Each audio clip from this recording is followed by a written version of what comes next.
everyone, welcome to my YouTube channel. ഇന്നത്തെ എൻ്റെ video ഒരു സ്വീറ്റ് ഡിഷാണ് ഞാൻ പ്രിപ്പയർ ചെയ്യുന്നത്. അതെങ്ങനെയാണെന്ന് ഞാൻ നിങ്ങൾക്ക് കാണിച്ചു തരാം.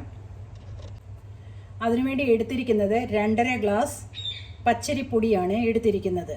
നമ്മുടെ ഇടിയപ്പത്തിനും പാലപ്പത്തിനും ഒക്കെ ഉണ്ടാക്കുന്ന അരിപ്പൊടി.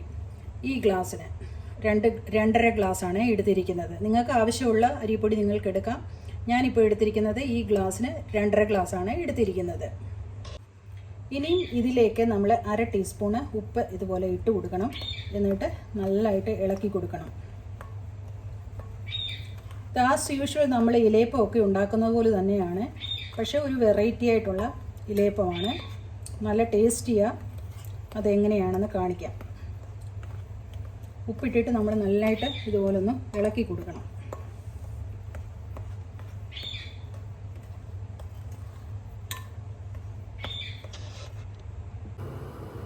അടുത്തതായിട്ട് നമ്മൾ ഇതുപോലെ വെട്ടി തിളച്ച വെള്ളം പൊടിയിലേക്ക് ആഡ് ചെയ്യണം. അതെങ്ങനെയാണെന്ന് കാണിക്കാം. ഇതുപോലെ വെട്ടി തിളച്ച വെള്ളം ഇതിലേക്ക് ആഡ് ചെയ്ത് കൊടുക്കണം. എന്നിട്ട് കുറേശ്ശെ ഇളക്കി കൊടുക്കണം.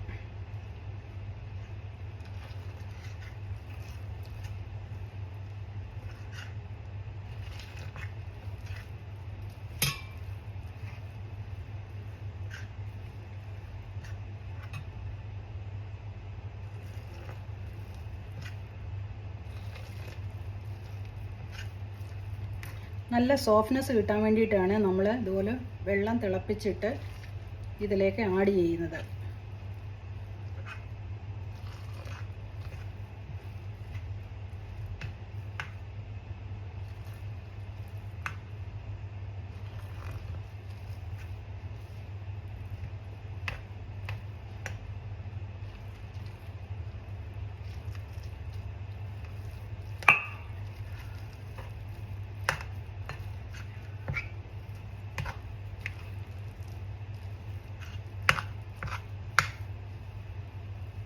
ഇതുപോലെ ആവശ്യത്തിനുള്ള വെള്ളം ചേർക്കണം. എന്നിട്ട് ഇതുപോലെ നമ്മൾ ഇടിയപ്പത്തിനൊക്കെ കുഴയ്ക്കുന്ന പോലെ തന്നെയാണ്, ഇടിയപ്പത്തിനും ഇലയപ്പത്തിനും ഒക്കെ കുഴയ്ക്കുന്ന പോലെ തന്നെയാണ് ഇതും ചെയ്യേണ്ടത്. പക്ഷേ ഇങ്ങനെ ചെയ്ത് കഴിഞ്ഞാൽ നല്ല സോഫ്റ്റ്നെസ് കിട്ടും. അതിനുവേണ്ടിയാണ് ഞാൻ നിങ്ങൾക്ക് കാണിച്ചു തരുന്നത്. ഇനി നമ്മൾ എന്തുവാ ചെയ്യേണ്ടതെന്ന് വെച്ചാൽ, ഇത് നല്ലതായിട്ട് ഇളക്കിയതിന് ശേഷം നമ്മൾ ഇതിൻ്റെ അടപ്പ് വെച്ച് നല്ലതായിട്ട് അടച്ചു വെക്കണം ഒരു 10 മിനിറ്റ്. അന്നേരം നല്ല സോഫ്റ്റ് മാവ് നമുക്ക് കിട്ടും. ഇതിൻ്റെ അതുപോലെ ചൂട് ഒന്ന് മാറിക്കിട്ടും അപ്പോഴത്തേന്. എന്നിട്ട് വേണം നമ്മളിത് നല്ലതായിട്ട് കുഴച്ചെടുക്കുവാൻ. ഇനിയും നമ്മൾ നല്ലതായിട്ട് ഇതൊന്ന് കുഴച്ചെടുക്കണം. ഇപ്പോൾ ചൂടൊക്കെ മാറിയിട്ടുണ്ട്. ആവശ്യത്തിനുള്ള ചൂടേ ഉള്ളൂ. ഇനി നല്ലതായിട്ടൊന്ന് കുഴച്ചെടുക്കണം.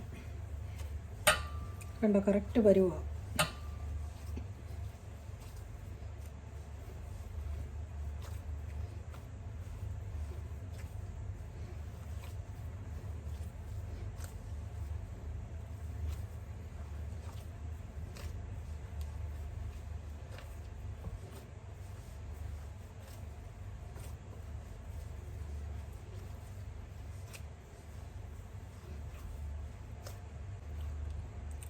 വേണമെങ്കിൽ ശകലം വെള്ളം ഇതുപോലെ ചേർത്ത് കൊടുത്ത് നമുക്കത് ഇളക്കിയെടുക്കാം നല്ലതായിട്ട്. എന്തെങ്കിലും പൊടിയായിട്ടുണ്ടെങ്കിൽ ഇളകാത്തത് വല്ലതും ഉണ്ടെങ്കിൽ ശകലം വെള്ളം ഇതുപോലെ ആഡ് ചെയ്തിട്ട് നല്ലതായിട്ട് കുഴച്ചെടുക്കണം.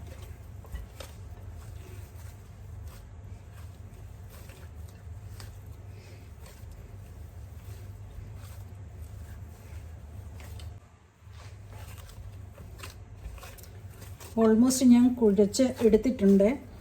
ഈ സമയത്ത് തന്നെ നമുക്ക് വേണമെങ്കിൽ ഇതിൻ്റെ ഉപ്പും ചെക്ക് ചെയ്യാൻ സാധിക്കും.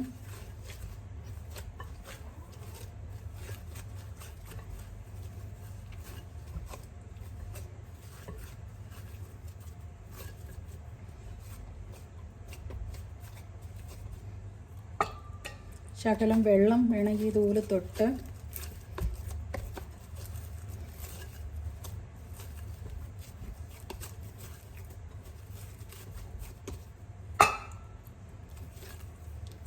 കുറച്ചുകൂടെ നമുക്ക് റൗണ്ടായിട്ട് കിട്ടും. ഇതുപോലെ വെള്ളം തൊട്ടിട്ട് നമ്മൾ നല്ലതായിട്ട് കുഴച്ചെടുത്ത് കഴിഞ്ഞാൽ കണ്ടോ.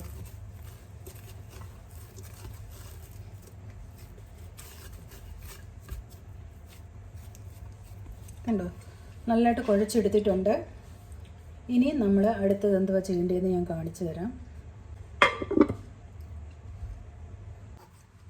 അടുത്തതായിട്ട് നമ്മൾ അതിന് വേണ്ടി ആവശ്യത്തിനുള്ള തേങ്ങയാണ് റെഡിയാക്കുന്നത്. തേങ്ങയും ചക്കരയും.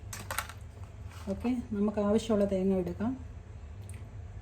അത് എമൗണ്ട് നിങ്ങളുടെ ഇഷ്ടം അനുസരിച്ചാണ്. കൂടുതലായിട്ട് ഇടണമെങ്കിൽ കൂടുതലായിട്ടിടാം, കുറച്ച് വേണമെങ്കിൽ കുറച്ചിടാം. ഞാനിപ്പോൾ ഒരു നോർമലായിട്ടുള്ള രീതിയിലാണ് എടുക്കുന്നത്.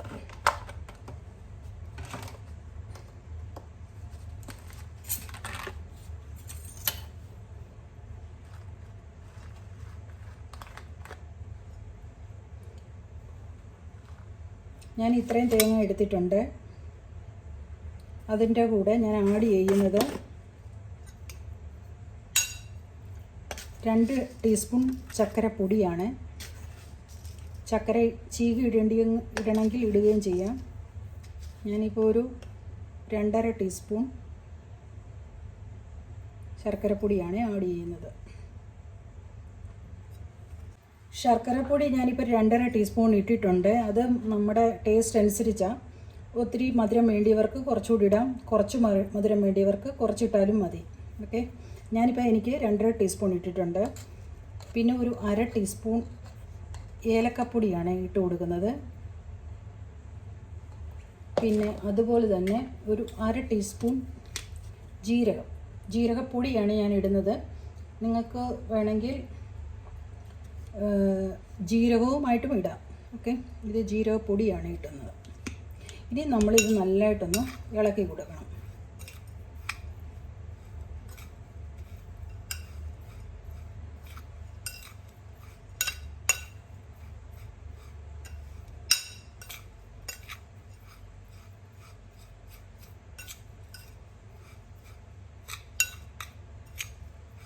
നല്ലതായിട്ട് ഇളക്കിയിട്ടുണ്ട്.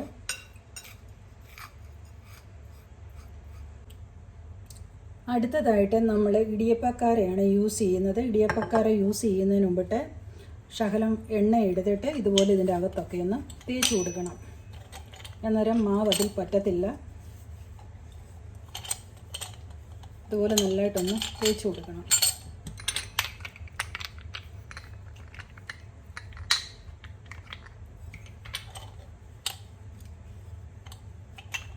എല്ലാം തേച്ച് കൊടുത്തിട്ടുണ്ട്. അടുത്തതായിട്ട് നമ്മൾ മാവാണ് പ്രിപ്പയർ ചെയ്യുന്നത്. മാവ് പ്രിപ്പയർ ചെയ്യുന്നതിന് മുമ്പിട്ട് ശകലം വെള്ളം ഇതുപോലെ കയ്യിൽ നനയ്ക്കണം.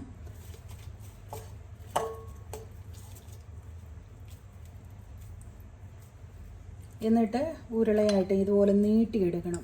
നീട്ടിയെടുത്തിട്ട് നമ്മൾ ഇതിലേക്ക് ഇട്ട് കൊടുക്കണം. അതുപോലെ വീണ്ടും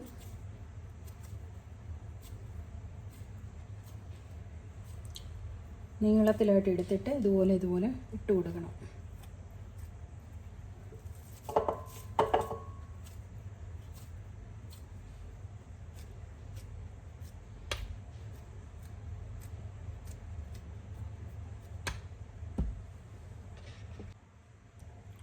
മാവൊക്കെ ഇട്ട് കൊടുത്തിട്ടുണ്ട്. ഇനി നമ്മൾ ഇത് അടയ്ക്കണം. ഇതുപോലെ വാഴയില എടുക്കണം. വേണമെങ്കിൽ എണ്ണ പുരട്ടണമെങ്കിൽ എണ്ണ പുരട്ടാം. അല്ല എങ്കിൽ വാഴയില ഇതുപോലെ എടുത്തിട്ട് ഇടിയപ്പം നമ്മൾ ചുറ്റിയെടുക്കുന്ന പോലെ തന്നെ എടുക്കണം. കണ്ടോ, ഇതുപോലെ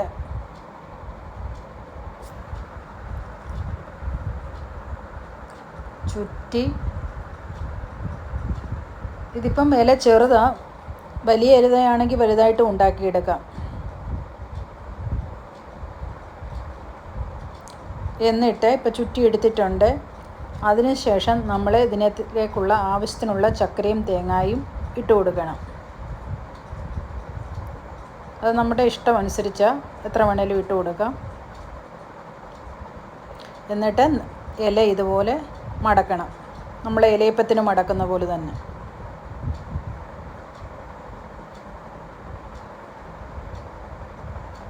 കണ്ടോ, ഇതുപോലെ.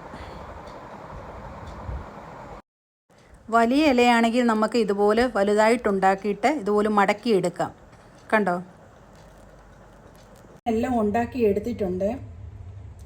ആക്ച്വലി നിങ്ങൾക്ക് വലിയ ഇലയുണ്ടെങ്കിൽ കുറച്ചുകൂടെ വലുതായിട്ട് ഉണ്ടാക്കാൻ സാധിക്കും, അത് കുറച്ചുകൂടെ നല്ലതായിരിക്കും. ഇത് എൻ്റെ ഇപ്പോൾ ഇലയില്ല, ചെറിയ ഇലയാണ് എൻ്റെ ഉണ്ടായിരുന്നത്, അത് വെച്ചാണ് ഞാൻ ഉണ്ടാക്കിയിരിക്കുന്നത്. വലുതായിട്ടും ഉണ്ടാക്കാം, വലിയ അപ്പം പോലും ഉണ്ടാക്കാൻ സാധിക്കും. വലിയ ഇലയാണെങ്കിൽ ഈസി ആയിരിക്കും, എളുപ്പമൊന്ന് തീർന്നു കിട്ടുകയും ചെയ്യും. ഇതെൻ്റെ ചെറിയ ഇലയായതുകൊണ്ട് ഞാൻ ഒത്തിരി എണ്ണമായിട്ടാണ് ഉണ്ടാക്കിയിരിക്കുന്നത്. ഇനി നമ്മളിത് 10 to 15 മിനിറ്റ്സ് ആവിയിൽ പുഴുങ്ങിയെടുക്കണം. ഞാൻ ഇഡലി തട്ടിൽ ഇതെല്ലാം റെഡിയാക്കി വെച്ചിട്ടുണ്ട്. നമ്മളിനി 10 to 15 മിനിറ്റ്സ് ഇത് ആവിയിൽ പുഴുങ്ങിയെടുക്കണം. ഓർക്കണം, നമ്മളിത് ഇല ഇതിനകത്തിൽ വെക്കുന്നുണ്ട്, ഇച്ചിരി ശകല സ്പേസ് ഇട്ട് വേണം നമ്മൾ ഇതുപോലെ വെക്കാൻ, എന്നാലേ എല്ലാം കറക്റ്റായിട്ട് വേവുകയുള്ളൂ.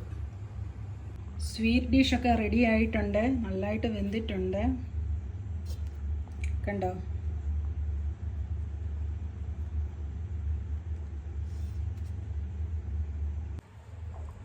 ഇലയിലുണ്ടാക്കിയ സ്വീറ്റ് ഡിഷൊക്കെ റെഡി ആയിട്ടുണ്ട്. അത് ഞാൻ തുറന്ന് കാണിക്കാം. കണ്ടോ, നല്ല മണമൊക്കെ വരുന്നുണ്ട്. കണ്ടോ, അതുപോലെ നല്ല ടേസ്റ്റിയുമാണ്. ഇതുപോലെ നിങ്ങളും ഒന്ന് തയ്യാറാക്കി നോക്ക്, ഒരു വെറൈറ്റിയാണ്, നല്ല ടേസ്റ്റിയുമാണ്. അതുപോലെ ഏലക്കായുടെയും ജീരകത്തിൻ്റെയും ആ ഇലയുടെയൊക്കെ മണം ഒരു വെറൈറ്റിയാണ്. മറ്റുള്ള ഡിഷിൽ നിന്നൊരു വെറൈറ്റി ആയിട്ട് നമുക്ക് കഴിക്കാൻ സാധിക്കും. ഇതുപോലെ നിങ്ങളും വീട്ടിലൊന്ന് തയ്യാറാക്കി നോക്കാം. ഇത് വലിയ ഇലയിലുണ്ടാക്കിയിട്ട് ഫോൾഡ് ചെയ്തെടുത്തതാണ്, നല്ല ടേസ്റ്റിയാണ്.